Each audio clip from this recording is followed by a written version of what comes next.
தேர்தல் நெருக்கம் 30 நாள்ல தேர்தல் வரப்போகுது. அப்ப இந்த சமயத்துல கூட பயம் இல்லாம திமுக இவ்வளவு பெரிய அராஜகத்தை கட்டவிழ்த்து விடுதுன்னா திமுக மறுபடியும் அதிகாரத்துக்கு வந்தா என்ன ஆகுங்கிறத நாட்டு மக்கள் சிந்திச்சுக்கணும். திமுக ஆட்சியோட லட்சணத்துக்கு சான்று ஒரு நெறியாளரே இங்க வந்து பாதுகாப்பா இருக்க முடியல, மண்டை உடைஞ்சு ரத்தம் சொட்ட மருத்துவமனைக்கு போறாருன்னா தமிழ்நாட்டின் முதலமைச்சர் ஸ்டாலின் வந்து வெட்கி தலை குனியணும்.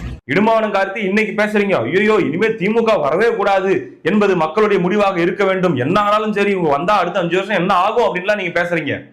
கடைசி 100 நாள்ல உங்க சேனல்ல எத்தனை வீடியோ நீங்க திமுகவை கடுமையா விமர்சிச்சு போட்டிருக்கீங்க, எத்தனை வீடியோ விஜய் அட்டாக் பண்ணி போட்டிருக்கீங்க எடுத்து பாருங்க. தேர்தல் நேரத்துல உண்மையிலேயே உங்களுக்கு திமுக மீண்டும் வரவே கூடாது, இந்த தமிழ்நாடு காக்கப்பட வேண்டும் என திமுக எவ்வளவு ஆபத்தான கட்சி என மத்த எல்லாரோட உங்களுக்கு தான் நல்லா தெரியும். 2009 இந்த கட்சியை நீங்க இயக்கமாக ஆரம்பிக்கிறதுக்கு காரணமே திமுகவுடைய அடக்குமுறை தான். அப்படின்னும் போது இவங்க மீண்டும் வந்தா